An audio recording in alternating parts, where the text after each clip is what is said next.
Oh, that was a horrible money spray. Hold on. What is up, good people, and welcome back to the channel. It's Cam here, and today we're going to talk a bit about what to expect when going to an anime or gaming convention. Now, I know it can be very overwhelming to go to your first con, not knowing what you're getting into. I still remember my very first con. I spent majority of the time in the vendor hall just because I didn't even know what all the convention had to offer. So today I'm going to kind of walk you through that and explain to you the different aspects of conventions, what they mean, how to find out about them, and all that good stuff. Now, not every con is the same. Some cons are a lot bigger, some cons are a lot smaller, some stuff will be at one con and not at others, vice versa. It kind of just depends on what con you're going to. You might be asking, Cam, what are your credentials to even talk about all of these conventions? I rest my case. Anyways, I'm going to try to cover as much ground as I can. If you feel like I forgot something, please drop it down in the comments and we can talk about it. The first resource that I will point you guys to is the website. So before you even get your ticket to go, depending on how far out you're looking or how close the convention is, a lot of times as stuff is getting added to the convention itself, you can find that on the website. So anything from the guests that'll be attending to the different events that'll be held. Some cons even have storylines. So checking the website as well as the social media is the #1 step to being informed to what that convention has to offer. So the first thing that I'm going to talk about today is panels. So there can be both guest panels and fan panels. Typically the guest panels are hosted by the event itself. They'll take whatever guests that were invited to the convention, whether it be music and video game, voice actor type guests, or even some like cosplay guests as well. They'll go up on stage and you'll have the opportunity to ask them any questions regarding their work or how they got to their position, anything like that. So that's a great way for you to be able to interact with your faves and kind of get that insight into more personal questions that you can't necessarily find on the internet. Of course, nothing too personal though, don't be weird. So another thing is the fan panels. So like the name suggests, fan panels are hosted by the fans. So they will submit to host a panel and they can do anything from K-pop or J-pop random play dance to trivia Kahoot questions for whatever fandom they decide. Now both of these are great ways to get the most out of your convention experience. Typically throughout the entirety of the convention, there are multiple panels going on. And the way that you find out about those is through the schedule. So most conventions should have a schedule. So the different ways that you can find those is either once you get to the convention, you can find paper ones, or you can find them on the website or social media. There should be links as well. So for example, my local convention, CamiCon, on the back of our badge, there's a QR code, and that QR code will take you to the schedule, which you can pull up, and it'll show you each time slot for each day that the convention is going on. And that's for all events that are going on during the convention, not just the panels.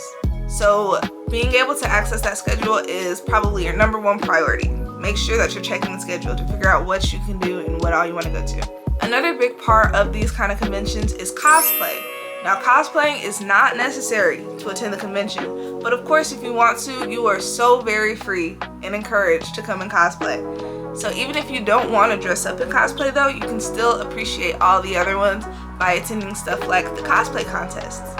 So most conventions will have both an exhibition and a craftsmanship contest at least. Exhibition cosplay contests are for people who just want to show off their cosplay. So the cosplay does not have to be handmade or anything. It can be, but it's not necessary to be a part of that competition. So a lot of times people have a little bit more freedom to kind of be in character, show off whatever cool thing they have for those competitions. And the next one is also the craftsmanship contest. The craftsmanship contest, it's different depending on what convention you're at.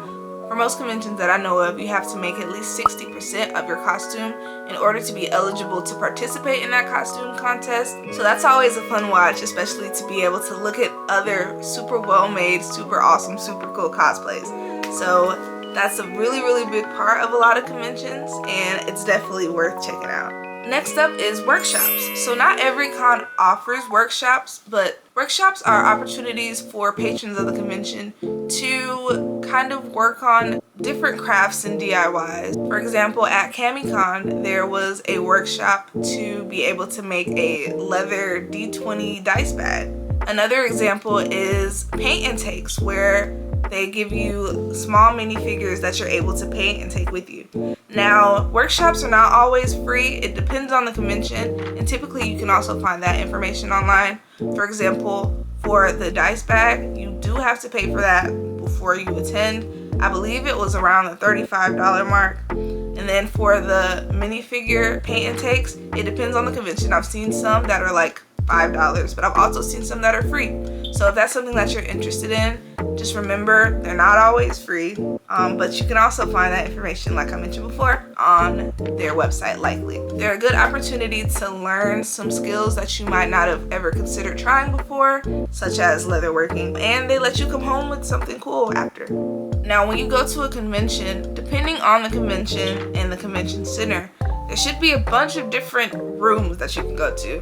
So whenever I go, I'm always gravitated towards the vendor room, just because typically that's the biggest place. You see the most people, and I kind of like to shop, but that's just me. But vendor room is probably going to be one of your bigger rooms out of the convention. So within the vendor hall, there are typically different categories. Typically, it's either separated by section or different rooms as a whole. It depends on what convention you're at. So the dealer's hall, or the dealer section, is where you'll find most of your officially licensed merch, your figurines, stuff that is not necessarily made by the person who is selling it. Within the artist alley, on the other hand, you'll typically find fan art that is made and sold there. So it really depends on what you're looking for exactly.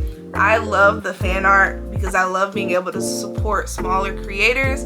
But if you are big into figurine collection and licensed merchandise and things of that nature, then dealer's hall might be for you. But it's definitely worth checking out both. You can find cool stuff at either one. Another area that a lot of conventions have is the tabletop room. So whether that be board games, Magic the Gathering, maybe even D&D if you have the time, the tabletop room or the tabletop area is where you'll find most of that. From my experience, not too far from the tabletop area, I can typically find a manga library where you can sit around and chill out and read manga, which is super, super cool, especially if you need a break from the hustle and bustle of the convention.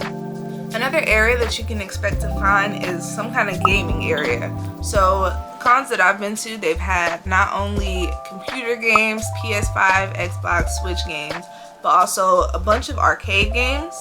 They're usually all free to play. Sometimes the lines can be kind of long. Within the gaming area is where they also have the Atasha cars. If they're not outside, I've been to somewhere the cars are outside, and I've been to somewhere they're within the gaming area. Atasha cars are cars that are wrapped with characters from anime, manga, or video games, and they're always super fun to look at. One of the biggest reasons a lot of people go to these conventions is to meet the guests.